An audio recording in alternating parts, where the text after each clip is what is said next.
Chapter 1. The Message Beneath the Bridge. San Francisco, the sunset descended like a brilliant curtain, blended with shades of red-orange and pale yellow, draping over the legendary Golden Gate Bridge. Emily Harper stood silently on Fisherman's Wharf, her pale gray high heels lightly touching the glossy wooden floor, still carrying the scent of sea salt in the vapor from the nearby bay. The wind blew through, icy cold, carrying the distant sound of a ship's horn and the steady lapping of waves against the weathered pilings. She pulled her thin, light green wool coat tighter around herself, her deep blue eyes fixed on the bridge in the distance, a vivid red steel strip standing out against the darkening sky. Cars glided across the bridge like tiny streaks of light, flickering in the twilight, evoking a feeling both familiar and distant. This had once been the place where she and Jack Sullivan stood together, hand in hand, dreaming of a future that wasn't lavish but complete. Now all that remained were fragments of memory, and she wondered if she had ever truly understood that man. The phone in her coat pocket vibrated, a small but sharp sound that pulled her from her reverie. Emily frowned, retrieving her iPhone with a slow, almost reluctant motion, as if she feared someone was trying to intrude on this rare moment of peace. The screen lit up in the dim twilight, and a message from an unknown number appeared before her eyes. Ask Jack Sullivan about the $20 million he embezzled. He's not as clean as you think. Her heart pounded, as if an invisible hand were squeezing it. She reread each word, her trembling finger sliding across the screen, as if to confirm it wasn't an illusion tricked by the sunset's light. $20 million. Embezzlement. Jack. Those words spun in her mind like a fierce whirlwind, dragging along memories she had tried to bury for the past year. Her breathing quickened, and she had to lean her hand against the cold wooden railing to steady herself. The sea breeze blew harder, bringing a biting chill that cut through her skin, but she no longer felt it.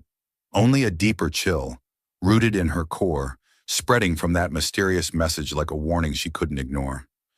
Emily closed her eyes, trying to breathe evenly, but the image of Jack Sullivan emerged vividly in her mind like a ghost that refused to leave. She remembered the first time she met him, 6 years ago, at a startup conference in Silicon Valley. Back then, Jack was just a skinny 28-year-old with messy black hair, wearing a frayed plaid shirt and faded sneakers he proudly claimed had been with him since the days of sleeping under overpasses. He stood on a small stage in a rundown convention center, his gray eyes blazing, talking about an AI app that could help farmers optimize their crops. A simple idea brimming with passion. Emily, 26 at the time, fresh out of UC Davis with a degree in environmental science, was drawn to his sincerity. She had grown up in Sacramento, in a modest middle-class family, her father a high school biology teacher, her mother growing organic vegetables to sell at the local farmers market. Jack, with his poor upbringing from the working-class neighborhood of Oakland, where he'd worked part-time at the docks to pay for college, seemed like a perfect fit for her world. Unpretentious, unarrogant, just ambition and honesty. They started dating a few weeks after the conference, amid late-night coffee runs in Palo Alto, where Jack would recount the days he slept under overpasses to save on rent, and drives to Sacramento to visit her family's small farm. She remembered the first time he met her parents, Jack clumsily spilling a glass of water on the dinner table, then laughing loudly as he apologized, making her mother chuckle, and her father pat his shoulder like a son. "One day, Em," he said one evening as they sat on the old swing in her parents' backyard, his eyes sparkling under the moonlight, "I'll give you the world, but not the fancy kind. Just a little house, a garden, and some chickens for you to raise." She had believed him, believed in that smile, believed in the way he held her hand so tightly she could feel his heartbeat through his calloused fingertips. They married 2 years later, in a simple ceremony in her parents' backyard, with wildflowers picked from a nearby field, and homemade cake her mother had stayed up all night to prepare. But then everything changed, slowly but unstoppable, like rainwater seeping through dry earth and cracking stone. Jack's app, Green Pulse, exploded beyond imagination. From a small startup operating out of a rented garage in San Jose, it became a tool coveted by major agricultural corporations from California to Iowa.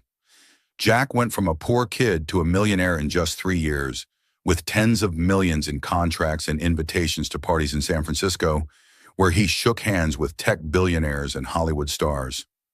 Money flooded in like a deluge, along with first-class flights, sleek Teslas, and the glamour he'd once mocked when they sat eating sandwiches in an old pickup truck in Sacramento. Emily tried to keep up with him. She moved from Sacramento to live with Jack in a luxurious penthouse in the Soma district, abandoning her environmental research job at a small nonprofit to help him manage the company's public image. She learned to wear evening gowns instead of flannel shirts, learned to smile for cameras instead of shying away from them. But Jack was no longer her Jack. He started coming home late, often past midnight, the smell of expensive whiskey and unfamiliar perfume clinging to his suit jackets. The silly texts he used to send her, "I love you, even if you burn the kitchen again," were replaced by cold silence or curt replies. "I'm busy, talk tomorrow." She told herself it was the pressure of success, that he just needed time to adjust. But deep down, she knew something was lost. And then Chloe Bennett appeared, like a storm sweeping through their lives. One evening, Emily came home early from a conference in Berkeley, carrying a bag of sandwiches from Jack's favorite deli to surprise him. She opened the penthouse door and saw Chloe, the reality TV star with shimmering blonde hair, ruby red lips, and an arrogant smile, sitting on their white leather sofa, her red high heels propped on the coffee table as if she owned the place. Jack stood nearby, a whiskey glass in hand, his face paling when he saw Emily. "It's just business, Em," he stammered, his voice trembling. "Chloe wants to collaborate on promoting Green Pulse." But his eyes avoided hers, and Emily's heart shattered as she realized the truth. Chloe wasn't just a partner. She was the one Jack had chosen to step into his new world, a world of spotlights and vanity where Emily didn't belong. The divorce was swift, bitter like a brief nightmare. Jack offered her a large sum, $500,000, as if money could erase the nights she cried alone in an empty apartment, or the times she read news of him and Chloe on a yacht in Monterey Bay. Emily refused the money, taking only a small apartment in the Mission District and leaving behind the penthouse Jack and the headlines, "Tech millionaire dumps wife for reality star." For the past year, she'd tried to rebuild her life in San Francisco, working for the nonprofit Future Seeds to support education for poor children in rural California. She avoided social media, where pictures of Jack and Chloe, embracing on yachts or beaming at events in Los Angeles, flooded the feeds like a cruel reminder. She told herself she'd moved on, that Jack was no longer her concern. But this message, like a stone thrown into a still lake, shattered all her efforts in an instant. Emily took a deep breath, trying to steady herself. The sea breeze grew stronger, carrying the distant ship's horn and the savory smell of grilled fish from the stalls along the wharf. She slid her finger across the screen, intending to delete the message, but her finger paused midway. "He's not as clean as you think." That sentence lodged in her mind like a needle. Jack might be a cheater, a lousy husband, but embezzling $20 million? That went beyond anything she'd ever imagined about him. Or had she never truly known him? She recalled the final days of their marriage, when Jack would often take calls in the middle of the night, stepping out onto the penthouse balcony to whisper with someone, his face tense under the city's neon glow. She'd thought it was work stress. Green Pulse was expanding too fast. He had to negotiate with big investors. Once she woke at 3 a.m. and found him in the study, typing furiously on his laptop, sweat rolling down his forehead despite the air conditioning on full blast. "Something wrong, Jack?" she asked, voice groggy. He turned, a flicker of panic in his eyes before forcing a strained smile. "Nothing, Em. Just some numbers. Go back to sleep." She'd believed him, or at least wanted to. But now that memory surfaced in a different light, cold and ominous. Was there something bigger he'd hidden from her? Had she unwittingly been part of it, standing by his side at press conferences to craft his philanthropic entrepreneur image for the public? Her phone buzzed again, snapping her out of her chaotic thoughts. This time, it was a message from Daniel Brooks. "Emily, I'll pick you up at 6 to head to Golden Crest, okay? Really looking forward to tonight's charity event." Daniel, the CEO of Brooks Energy, a 40-year-old man with salt and pepper hair, warm brown eyes and a refined demeanor, had become her partner in a project to install solar power for schools in rural Nevada and California. He'd invited her to the Golden Crest event to meet donors, and she'd agreed, thinking it was a chance to focus on work instead of dwelling on the past. But now, with this anonymous message, everything had become far more complicated. Emily glanced at the time on her screen. 5:15 p.m. She had 45 minutes to decide. Go to Golden Crest, where she might run into Jack. He often showed up at such events, flaunting his success with Chloe by his side, and confront him about this message, or stay here, delete it, and keep pretending the past didn't matter. But she knew she couldn't hide forever. If Jack was truly involved in a financial scandal, if he deceived not just her but the world, she needed to know the truth. Not for him, but for herself, to fully close that painful chapter and move forward without any lingering shadows. She slipped the phone back into her pocket and turned to walk toward the parking lot a few hundred meters from the wharf. The sound of waves crashing against the pier mingled with her heartbeat, now pounding faster, stronger. As she opened the door of her silver Prius and slid into the driver's seat, the faint smell of old leather mixed with the sea salt air drifting through the cracked window. She started the car, the engine's quiet hum filling the still space. One question repeated in her mind, like a silent vow. Jack, what have you been hiding from me? Her gaze hardened more than ever as she pressed the gas pedal, the car rolling away from the wharf toward Golden Crest, where she knew that, whatever happened tonight, she wouldn't let herself be the passive one anymore. Not this time. Dear beloved members of Soul Stories, recently, we've noticed several comments from our Soul Stories family asking if we have additional channels, mentioning other channels sharing videos with similar content and narration styles to ours. We would like to clarify clearly, at this moment, we only have two official channels, Soul Stories and our new channel named Soul and Love Stories, dedicated to romantic, heartfelt, and humorous short stories. Link pinned in the comments below. Apart from these two, we have no other channels. We deeply appreciate your continued love, trust, and support for Soul Stories and Soul and Love Stories. With heartfelt gratitude, Soul Stories team. Chapter 2, The Fateful Night at Golden Crest, San Francisco, 6:45 p.m. The city lights twinkled, reflecting on the bay's surface, creating a shimmering tableau beneath a sky that had turned a deep purple. The skyscrapers of downtown flickered like fallen stars, blending with the golden-orange glow from the Golden Gate Bridge, forming a scene both mystical and vibrant.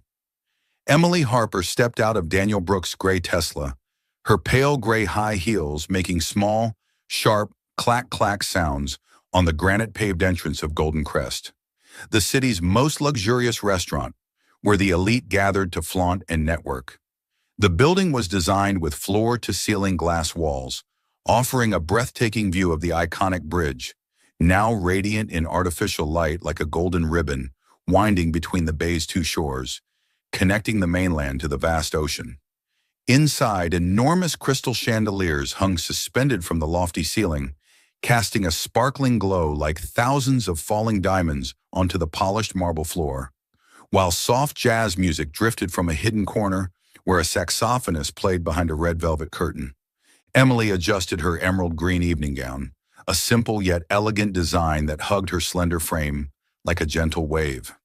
The silky fabric brushed against her skin, cool in the restaurant's air-conditioned atmosphere, but it couldn't soothe the unease churning within her. She took a deep breath, trying to push back the thoughts of the anonymous message that had haunted her since the afternoon. Ask Jack Sullivan about the $20 million he embezzled. He's not as clean as you think. Those words were like tiny knives, piercing deep into her mind, resurrecting wounds she thought had healed. Daniel Brooks, standing beside her in a perfectly tailored dark gray suit, gave a slight smile, revealing faint crow's feet at the corners of his eyes, a mark of a seasoned man. "You okay, Emily?" he asked, his warm, low voice resonating like a soothing background melody, his brown eyes reflecting genuine concern. He stood a head taller than her, his salt and pepper hair neatly combed, exuding the poised demeanor of a 40-year-old who had built the Brooks Energy renewable energy empire from scratch. "I'm fine, Daniel," she replied, forcing a smile to mask the tension gripping her chest. "Thanks for picking me up. I'm just a little nervous about the crowd tonight." That wasn't entirely true. The dread about Jack and the secret he might be hiding was the real reason. But she didn't want to mention the message. Not yet. Daniel nodded, resting his hand lightly on her shoulder in a reassuring gesture, its warmth seeping through the thin fabric of her dress. "You'll do great," he said, his tone firm. "The donors here are really impressed with our solar energy project. And so am I. You've got a big heart, Emily." His compliment warmed her cheeks slightly, a flicker of comfort threading through the storm of emotions inside her. She quickly turned her face away, gazing into Golden Crest's dazzling interior to hide the fleeting embarrassment. The main hall buzzed with affluent guests, men in expensive Armani or Tom Ford suits, women dazzling in Swarovski-studded gowns, their laughter mingling with the clinking of crystal wine glasses. The scent of costly perfume blended with the aroma of appetizer trays, fresh oysters, caviar, and toasted bread topped with foie gras, creating an atmosphere of opulence that felt almost stifling. A waiter in a black and white uniform, wearing pristine white gloves, approached with a silver tray in hand, guiding them through the crowd to a table near a large window. The light from the Golden Gate Bridge streamed through the glass, casting a shimmering veil over the white silk-covered table, where gleaming silver cutlery was impeccably arranged. As they sat down, Daniel began talking about the charity project they were collaborating on, installing solar panels for schools in rural California. He leaned forward, resting his hand lightly on the table, his voice brimming with enthusiasm. "We've already raised $2 million, but tonight I'm hoping to convince a few big donors to double that figure. What do you think about expanding into Nevada?" Emily nodded, leaning in to respond, her deep blue eyes lighting up as she spoke of the children she wanted to help. "I think it's a fantastic idea," she said, her voice full of passion. "Places like Nevada are sorely lacking in infrastructure, electricity, water, schools, and those kids deserve a better chance at education. If you're on board, I could draft a detailed plan next week. I've researched some data on—" Her sentence was cut off as the main door of Golden Crest swung open again, a gust of cold air from outside rushing in, bringing an abrupt shift in the atmosphere. A couple stepped inside, drawing every eye in the room as if they were the center of the universe.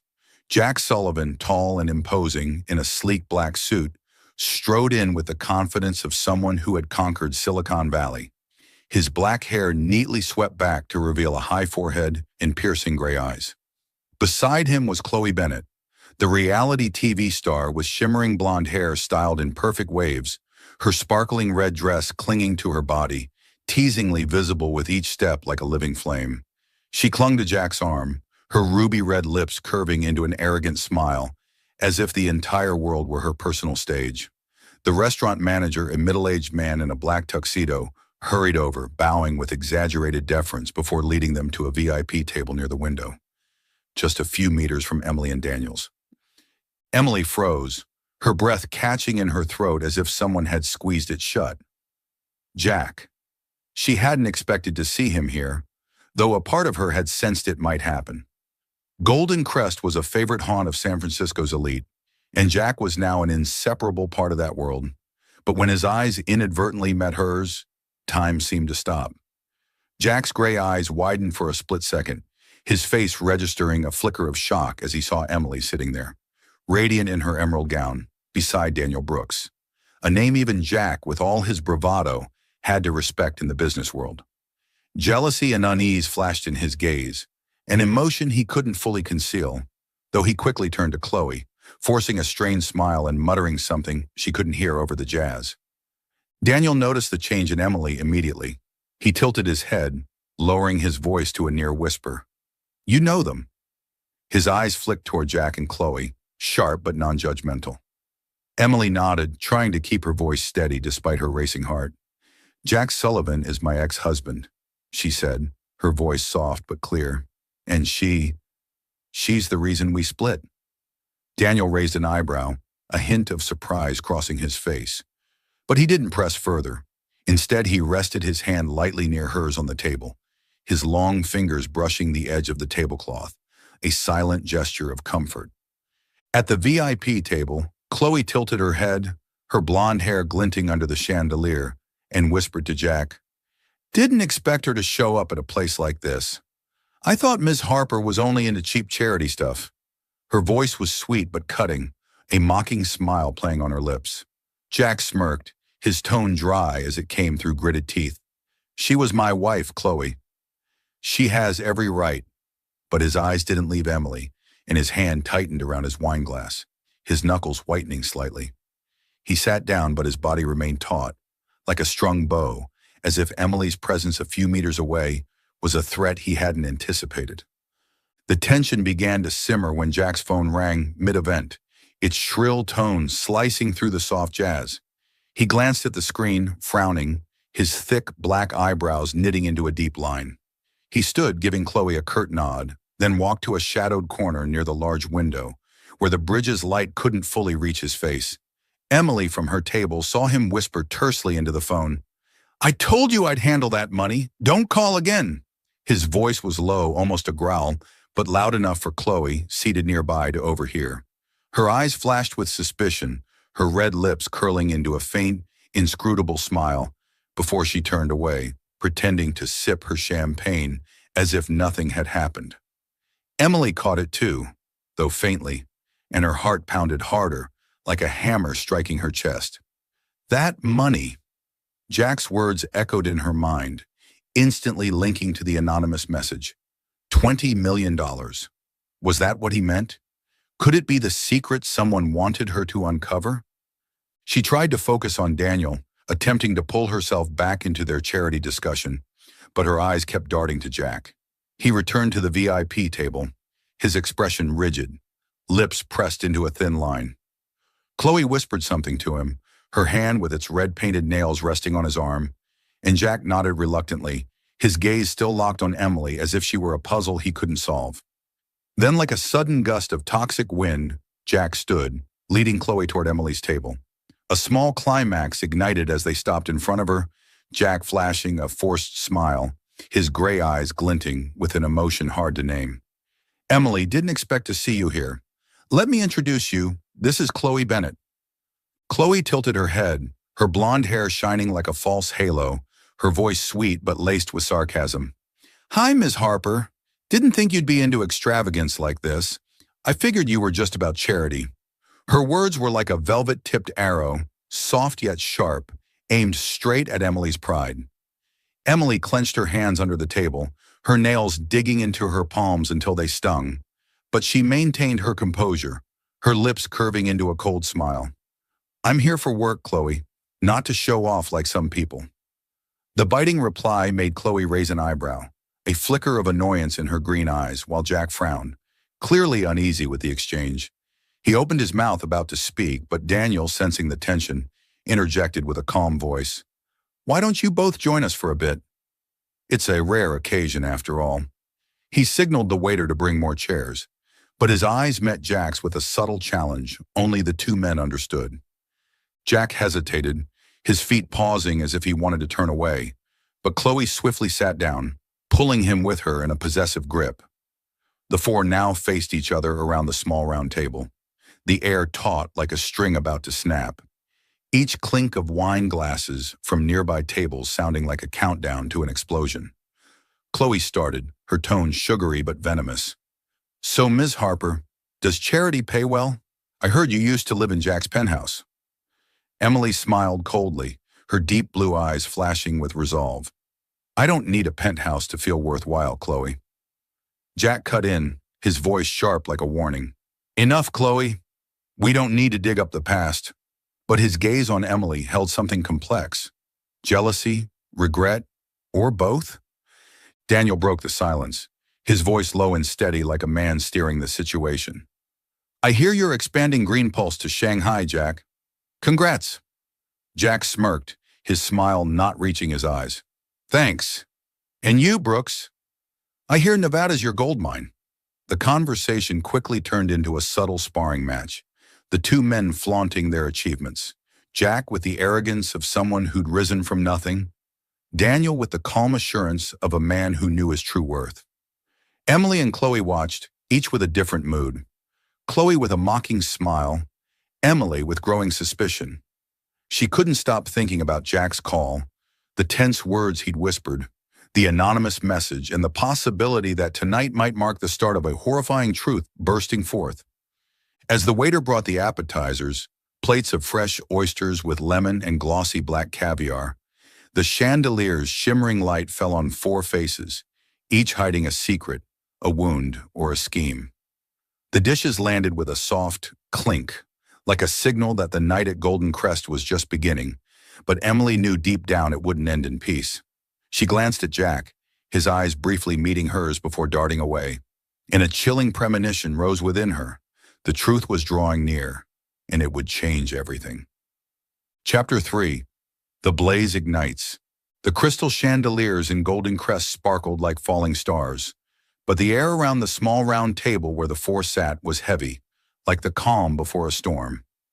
Emily Harper clenched her hands beneath the table, her nails digging lightly into her palms as she struggled to stay calm in the presence of Jack Sullivan and Chloe Bennett.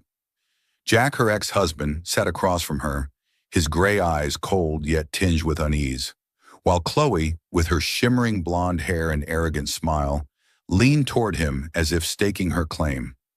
Daniel Brooks, the composed man in a gray suit, sat beside Emily, his brown eyes scanning each person with subtle vigilance. The upscale atmosphere of Golden Crest, the clinking of wine glasses, the scent of sandalwood from aromatic candles, and the quiet hum of jazz, couldn't mask the escalating tension. Emily felt every beat of her heart, pounding faster each time her gaze accidentally met Jack's. The anonymous message, "Ask Jack Sullivan about the $20 million he embezzled," still swirled in her mind like a whirlwind, and the cryptic phone call she'd overheard from him minutes ago only deepened her suspicions. But now, sitting here, facing him and the woman who had torn her marriage apart, she knew she couldn't stay silent forever. Daniel broke the silence first, his voice low and polite but carrying a slight edge. "So, Jack, I hear Green Pulse is expanding to Shanghai. That's a big move. You must be proud." He tilted his wine glass, the chandelier light reflecting off the crystal, casting shimmering streaks. Jack smirked, the half-smile Emily once knew so well now looking forced. "Yeah, Daniel, Shanghai's the future market. We've signed deals with 3 major corporations there, and next year's revenue is projected to double." He leaned back, trying to exude confidence, but his hand gripped the stem of his wine glass tightly, betraying a tension he didn't want anyone to see. "What about you? I hear Brooks Energy's pouring money into Nevada. Sand and sun aren't bad for the solar business, right?" Daniel nodded, his calm demeanor unwavering. "Nevada's a gold mine if you know how to tap it. We just finished a solar farm in Elko, enough to power 50,000 homes. And tonight, thanks to Emily, we're hoping to expand that project to schools." He turned to her, offering a faint smile. "She's the one behind this charity plan. I'm just the one putting up the money." Daniel's praise made Emily flush briefly, but she quickly regained her composure. "Thanks, Daniel, but it's a team effort. I just want the kids in those struggling areas to have a better shot." She tried to keep her voice steady, but her eyes couldn't help drifting to Jack. Did he hear that? Did he remember the days they talked about using money to help others instead of chasing luxury? Jack met her gaze, his eyes flickering for a moment, but then he looked away, taking a sip of wine. Chloe, seated beside him, let out a scoffing laugh, her voice sweet but sharp as a blade. "How touching, Ms. Harper. I thought you were only into low-budget charity stuff, not sitting at Golden Crest next to someone like Daniel here." She tilted her head, her ruby lips curling into a mocking smile, her green eyes glinting with delight as she saw Emily stiffen. Emily tightened her grip, but she maintained her calm, her voice icy. "The past is the past, Chloe. I'm here for work, not to draw attention like some people." The sharp retort made Chloe raise an eyebrow, the smile on her lips fading for a moment. Jack cut in, his voice gruff. "Enough, Chloe. No need to dig up old stuff." But his eyes on Emily held something complex, jealousy at seeing her with Daniel, or regret for what he'd lost. The conflict escalated when Chloe refused to back down. She leaned toward Emily, her tone sugary but venomous. "Old stuff?"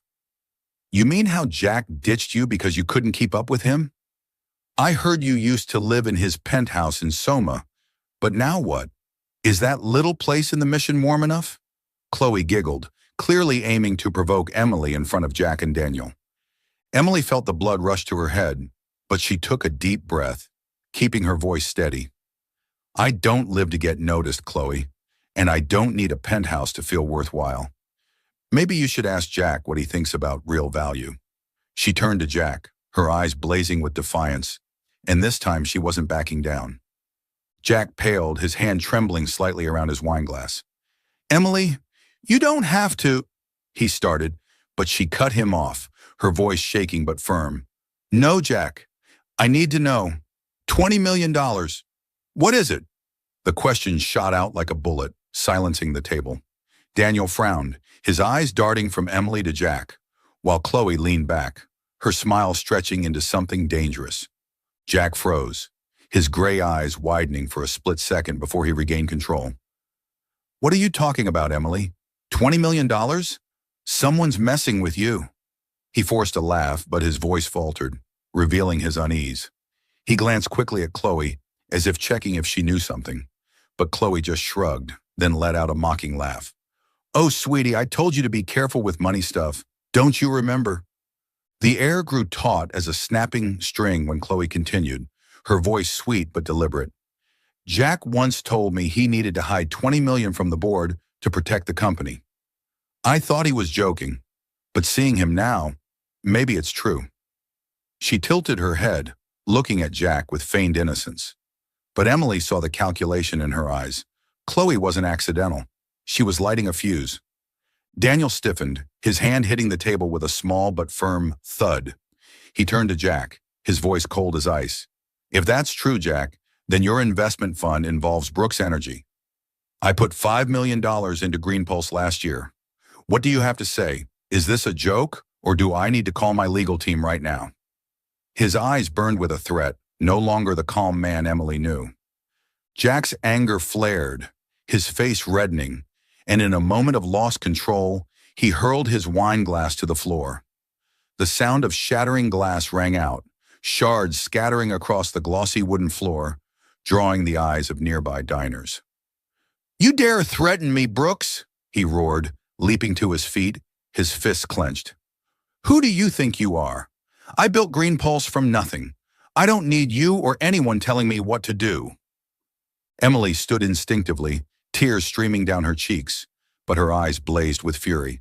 Enough, Jack, she shouted, her voice breaking. I don't care what you think of me anymore, but if you're tied up in embezzlement, I won't stay quiet. You owe me an explanation. You owe all of us. She pointed at Daniel, then stared straight at Jack, no longer afraid or hesitant. Jack lunged forward, reaching for her arm, but Daniel stepped between them in an instant, pushing him back. Calm down, Sullivan, Daniel growled, his hand gripping Jack's shoulder. She's right.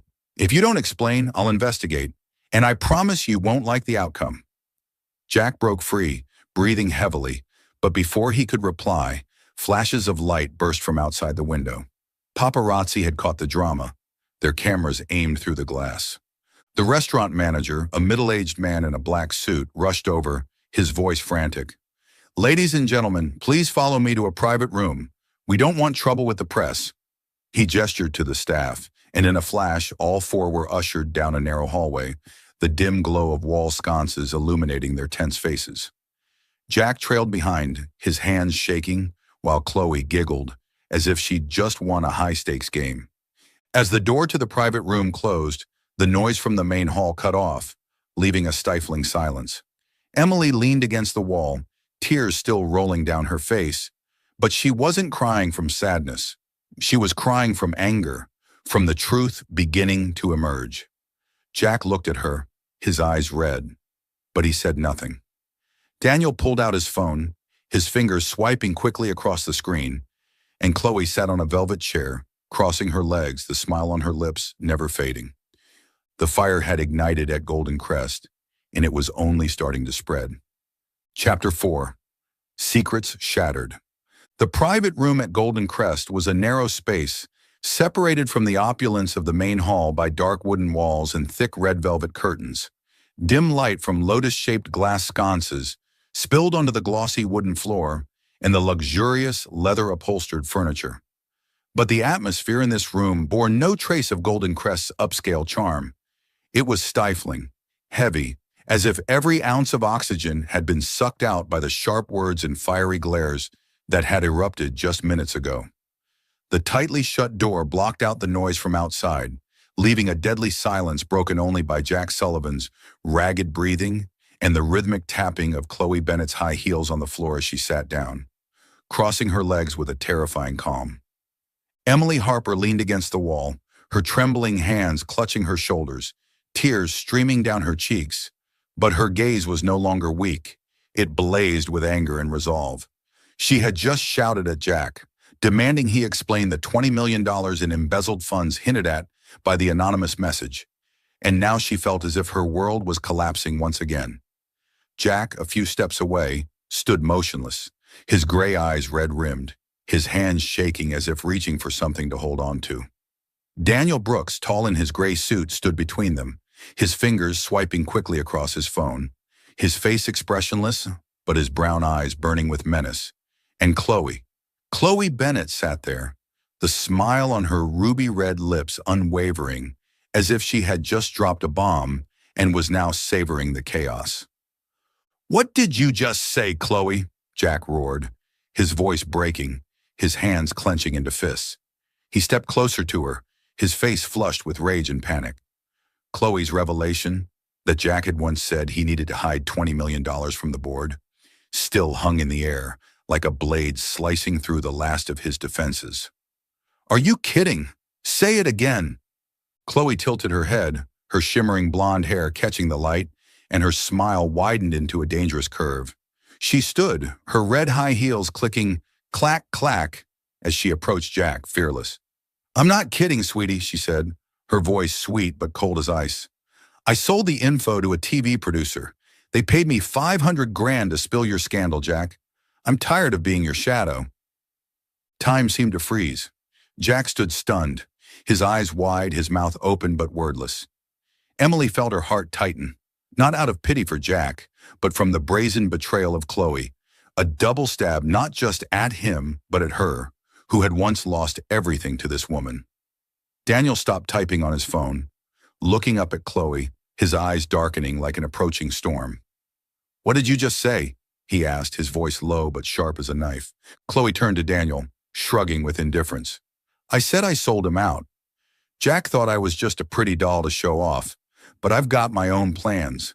A producer from E! Wanted to do a show about a fallen millionaire, and I gave them the script.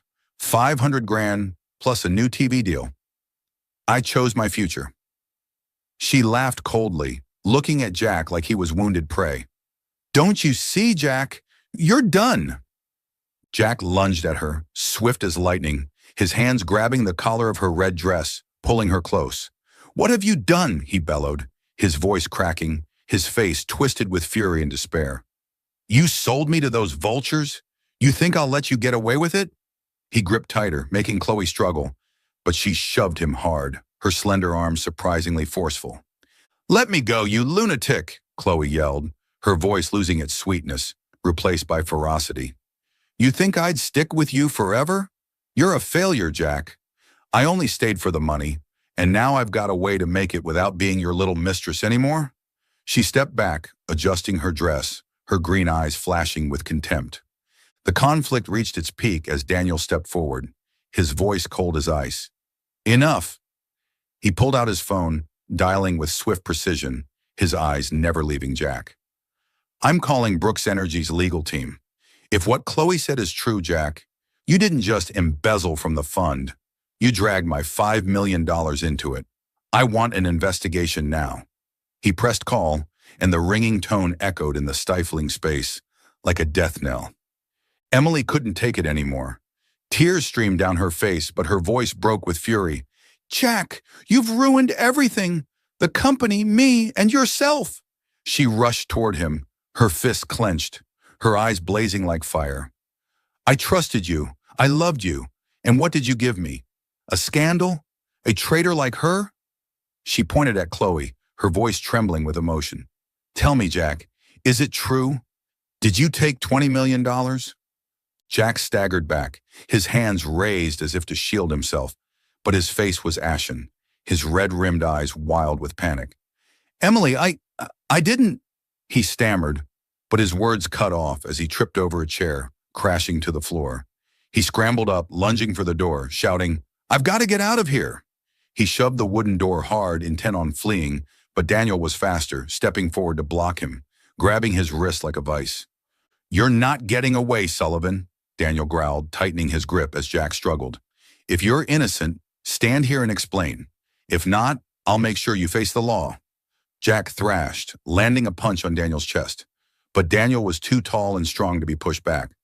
Let me go, Brooks, Jack screamed, his voice cracking with desperation. Daniel's phone rang, interrupting the struggle. He released Jack, pulling it out, and his face hardened as he saw the screen. Brooks here, he said, his voice low. On the other end, a man's voice came through, clear and firm. Daniel, this is Special Agent Carter, FBI. We just got a report about an embezzlement case from Green Pulse. $20 million, just as you suspected. We're on our way to Golden Crest. Is Sullivan there? Daniel glanced at Jack, his eyes like a blade. Yes, he's here. I'll hold him. Jack overheard and his face contorted in horror. FBI, he whispered, stumbling back, his hands groping for support, but only hitting the wooden table. In a frenzied moment, he toppled it, sending wine glasses and porcelain plates crashing to the floor, shards flying everywhere. No, I won't let them take me, he shouted, lunging for the door again. But this time, 2 restaurant security guards in black suits appeared, blocking his path. They grabbed his shoulders, holding him tight despite his violent struggles. Let go, you've got no right, Jack roared, but his strength faded, and he crumpled to the floor, gasping. Chloe, standing in a corner, giggled, her arms crossed over her chest. Quite a show, Jack. You thought you were untouchable, but now what? She stepped toward the door, turning back to give him one last look of disdain. Thanks for making me famous. I'm out. There's an interview waiting for me out there. She pushed the door open, striding out into the chaos, leaving Jack slumped on the floor, facing the consequences she'd unleashed. Emily sank into a chair, sobbing into her hands. Her tears weren't for pitying Jack.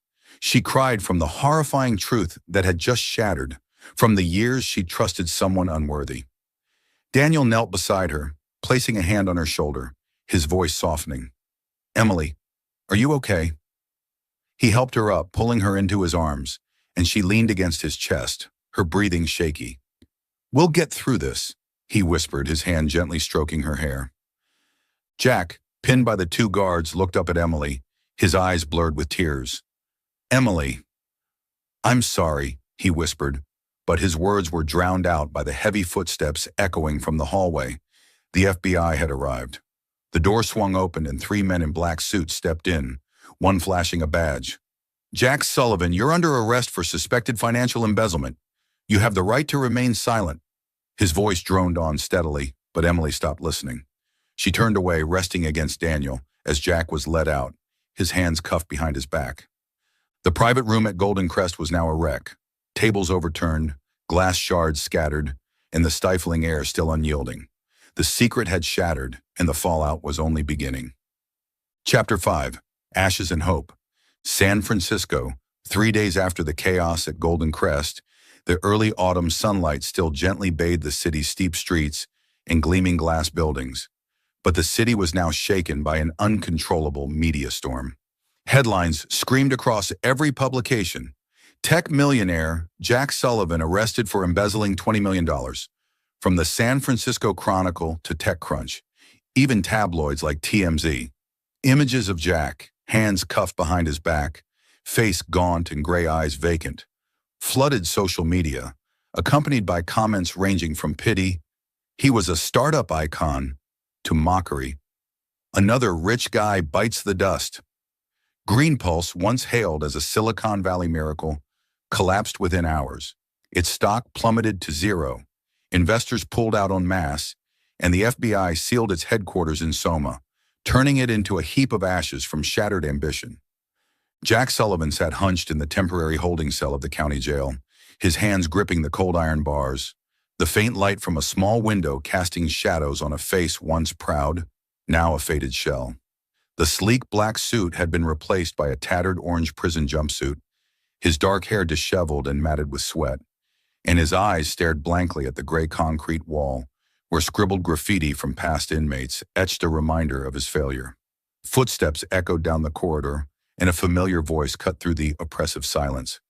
"Jack, you look like a truck ran you over," Tom Rivera said, standing outside the bars with his arms crossed. Tom, Jack's college best friend, was a simple software engineer with shaggy brown hair and thick-rimmed glasses. He was the only one willing to visit Jack after the arrest, despite having warned him about Chloe Bennett and his lavish lifestyle. "I told you, Jack. Chloe was trouble, and you were blind because of money. Now what?" Jack looked up, his red-rimmed eyes meeting Tom's, his voice hoarse. "You here to say I told you so, huh? If that's it, then get lost. I don't need to hear it." He turned his face away, but Tom didn't budge. He sat on the plastic chair across from the bars, his voice lowering, firm but not without sincerity. "No, I'm here because you're my friend. You dug your own grave, Jack, with Chloe, with the embezzlement, with everything. But there's still a chance to start over, if you face it." Jack let out a dry, humorless laugh. "A chance? You see where I am, Tom? The company's gone. Chloe sold me out to the press, and the FBI's tearing apart everything I built. I took the $20 million to cover losses in Shanghai and keep her with me. I was scared of losing my reputation, scared she'd leave, but now I've lost more than that.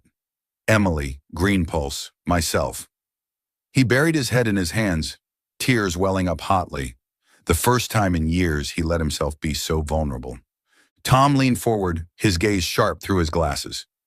"You took $20 million to cover losses in Shanghai? Jesus, Jack, you were insane. You thought cooking the books would save Green Pulse? And Chloe, you really thought she was worth throwing it all away for?" He shook his head, his voice dropping. "You held on to the wrong things, Jack, but you haven't lost everything yet. Write Emily a letter of apology. Even if you don't send it, at least own up to your mistakes. That's the first step." Jack stayed silent, his hands falling limp.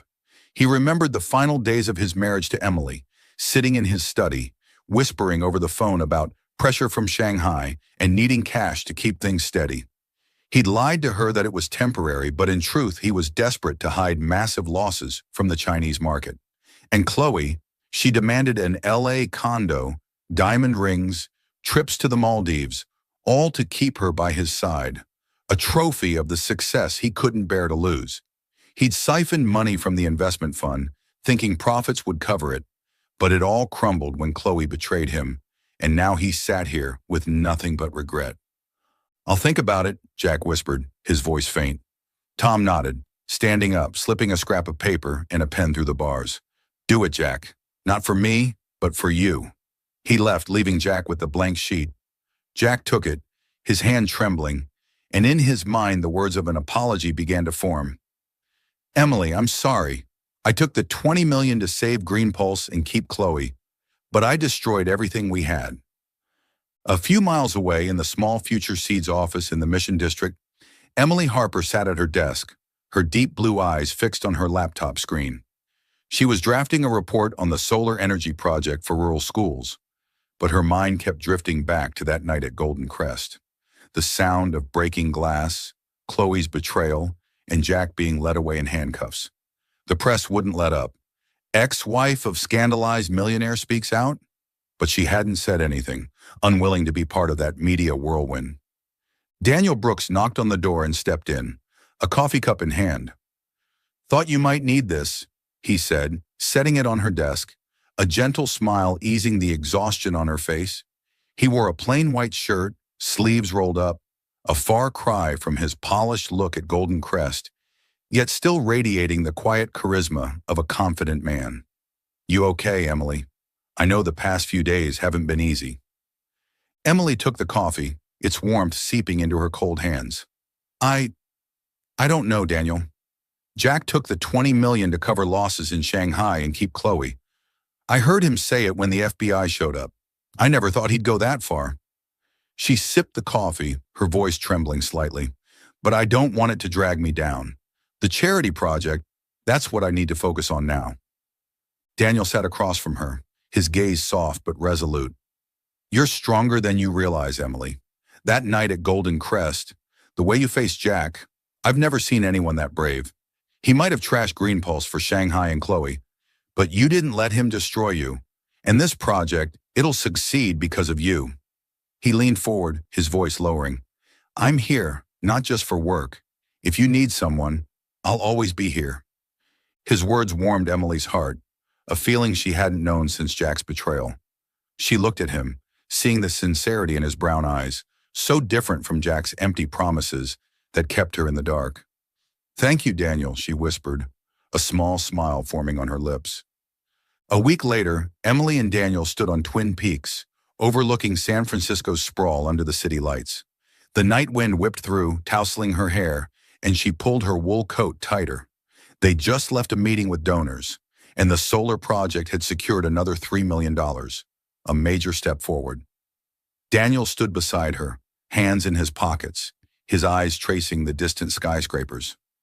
You've done something amazing, Emily, he said, turning to her, but there's something I've wanted to say for a while. He took a deep breath, his voice dropping. I don't just want to work with you. I want to be with you, not as a partner, but as part of your life. What do you think? Emily froze, her heart racing. She looked at him, seeing the honesty in his eyes, so unlike Jack, who'd used money to mask his emptiness and kept Chloe with lavish gifts. Daniel was a builder, not a destroyer. She began, then smiled faintly. I'd like that, Daniel, but let's take it slow, okay? He nodded, his smile brightening, and they stood there watching the city together, a quiet new beginning taking shape. Meanwhile, outside Golden Crest, Emily faced a swarm of paparazzi as she left another meeting with Daniel. Cameras flashed, voices shouted, Ms. Harper, what do you think of Jack Sullivan embezzling $20 million for Shanghai and Chloe? She paused, took a deep breath, then stepped to the microphone, her voice steady and bold. I'm not Jack Sullivan's victim. I'm Emily Harper, and I choose my own future. She turned away, stepping into Daniel's car, leaving the stunned crowd behind. Those words weren't just a statement to the press, they were to herself, a vow that she wouldn't let the past define her anymore. In jail, Jack held the pen Tom had given him, writing the first lines on the scrap of paper.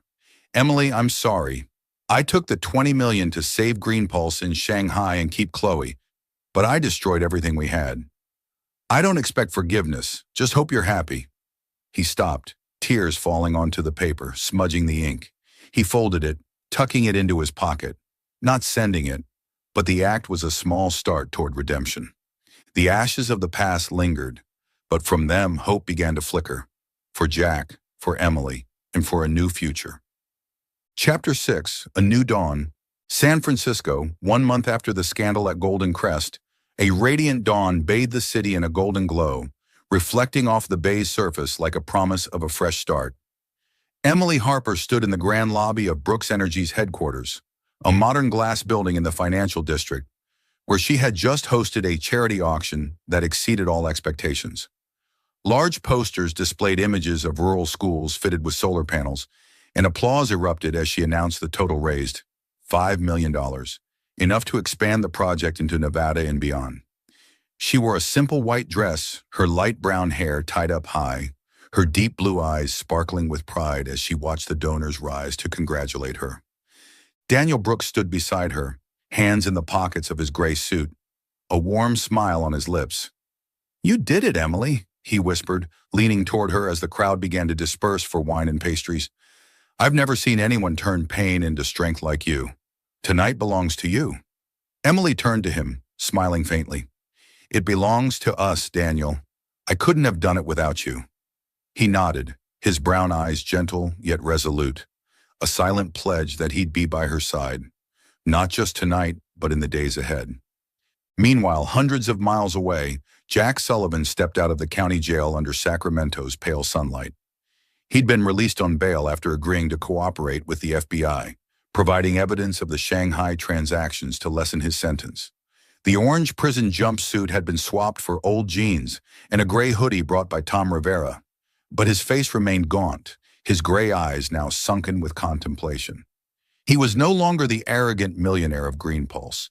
The company had gone bankrupt, its assets seized, and Chloe Bennett had vanished from his life, signing a deal for a new reality TV show based on the fallen millionaire story she'd sold to the press. Tom waited by his old pickup truck, tossing Jack the keys. "You're free, Jack. Now what?" he asked, his tone half joking, half serious. Jack caught the keys, gazing toward the Sacramento Community Center a few blocks away, a small building with chipped brick walls and a worn playground. "I donated a chunk of money anonymously to that place," he said, his voice raspy.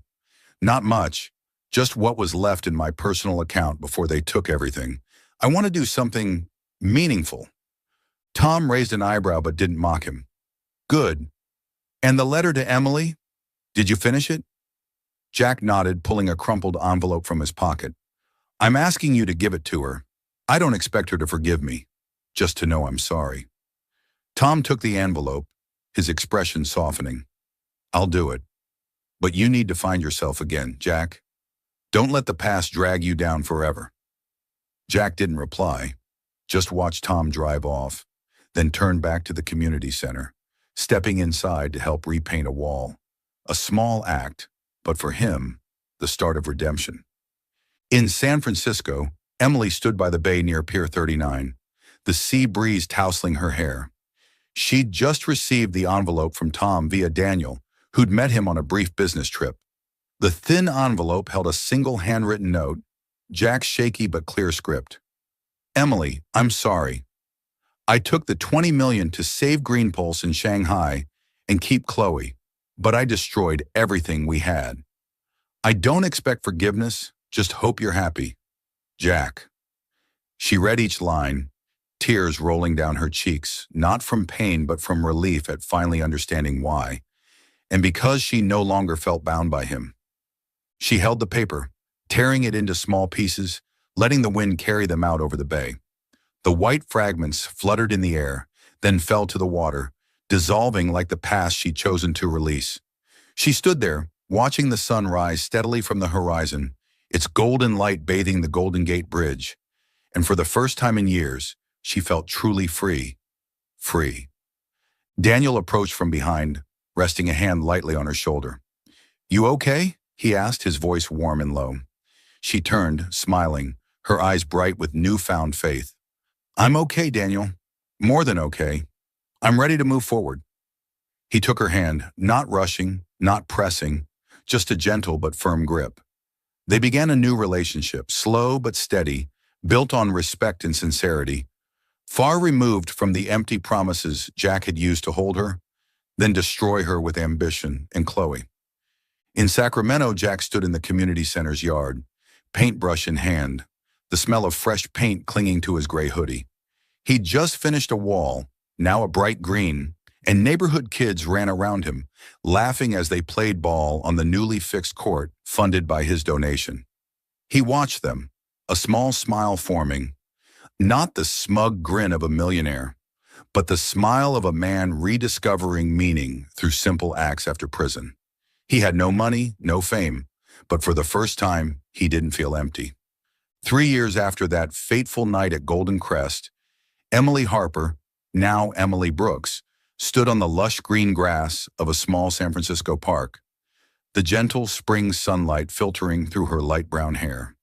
Beside her was Daniel Brooks, her husband, his warm smile framed by salt and pepper hair, now flecked with more silver, pushing a stroller where their 2-year-old son, Ethan, slept soundly, his chubby pink cheeks and curly hair inherited from his mother.